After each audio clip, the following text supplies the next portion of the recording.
వేసవి వేడిపై దాడి, చల్లటి రిఫ్రెషింగ్ స్టాప్ తో హాయి. బిఎస్ వర్కింగ్ ప్రెసిడెంట్ కేటీఆర్ మాట్లాడుతున్నారు, లైవ్ చూద్దాం.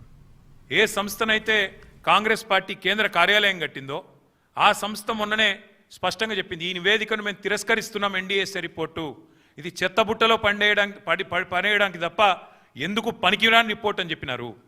అట్లాగే ఆ సంస్థని, ఏ సంస్థనైతే నేను అడుగుతున్నా రేవంత్ రెడ్డిని, ఏ సంస్థనైతే మేడిగడ్డ బ్యారేజ్ కట్టిందో ఆ సంస్థ నిజంగానే పనికిరాందైతే మరి కాంగ్రెస్ పార్టీ కార్యాలయం కూడా ఆ సంస్థతో ఎందుకు కట్టించడం నేను అడుగుతా ఉన్నా. కాంగ్రెస్ పార్టీ కార్యాలయం కూడా తెలంగాణకి వెళ్ళిపోయిన మూటలతోనే కట్టిరు, మీరు అందరికి తెలుసు అది. అందుకే మేము అనేది ఇవాళ వాస్తవాలు తెలియజెప్పడానికి, తెలంగాణలో జరుగుతున్న దుష్ప్రచారం, రెండు పార్టీలు ఒకటై కాంగ్రెస్ బీజేపీ కుమ్మక్కై ఇవాళ దున్నపోతు ఈనిందని ఒకడంటే దుడ్డెను కట్టేమని ఇంకోటి అన్నట్టుగా ఇద్దరు ఒకటై నీళ్ళిచ్చిన కేసీఆర్ మీద, నీళ్ళిచ్చి కన్నీళ్లు తుడిచిన కేసీఆర్ ప్రభుత్వం మీద అభాండాలేసే ప్రయత్నం ఏదైతే చేస్తున్నారో, కమిషన్ పేరిట ఏదైతే నాటకాలు ఆడుతున్నారో ఆ విషయంలో వాస్తవాలు బట్టబయలు చేయడానికే ఇవాళ హరీష్ రావు గారిని నేనే కోరినా. మీరు దయచేసి చెప్పాలి, మీరు ఎందుకంటే మీకున్న అనుభవం ఎవరికీ లేదు. కానీ ఇది ఈ పరంపరలో మొదటిది ఈరోజు ఈ మీటింగ్. నేను హరీష్ రావు గారిని కోరుతా ఉన్నా, ఇక్కడే కాదు, నేను మొన్ననే డాలస్లో తర్వాత లండన్లో చాలామంది ఎన్ఆర్ఐ మిత్రులను కలిసిన వాళ్ళందరూ అంటున్నారు, అన్న మాకు కూడా చెప్పండి వివరాలు, మాకు కూడా చెప్పండి విషయాలు, మాకు కూడా చెప్తే మేము కూడా సోషల్ మీడియాలో చెప్తామన్నా, ప్రచారం చేస్తాము. ఈ విషయంలో ప్రభుత్వం ఒకడేమో మరి బట్టగాల్చి మీదేస్తుంటే ఇంకోటి దానికి తానా అంట తందానా అంటున్నాడు. కాంగ్రెస్ వాడు బీజేపీ ఇద్దరు కలిసి తెలంగాణ బొండిగా విసికే ప్రయత్నం చేస్తున్నారు.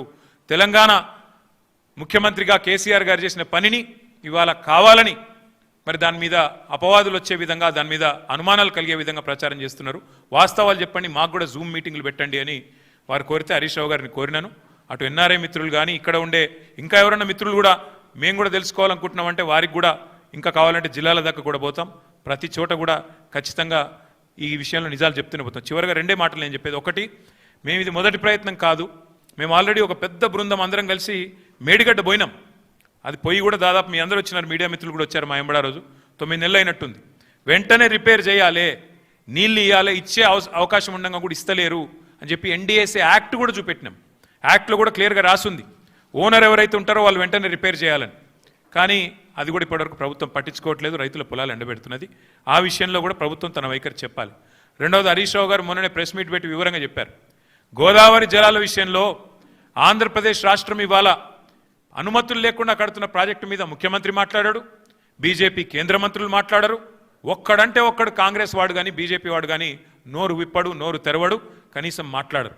అందుకే గోదావరి జలాల విషయంలో కానీ కృష్ణా జలాల విషయంలో కానీ ఈ రాష్ట్ర రైతాంగానికి, రైతాంగ ప్రయోజనాలకు ఎన్నటికైనా శ్రీరామ రక్ష కేసీఆర్ గారి నాయకత్వమే అనే మాట చెబుతూ ఇప్పుడు పెద్దలు హరీష్ రావు గారు మిగతా విషయాలు వారి ప్రజెంటేషన్ రూపంలో వివరించాలని కోరుతూ జై తెలంగాణ.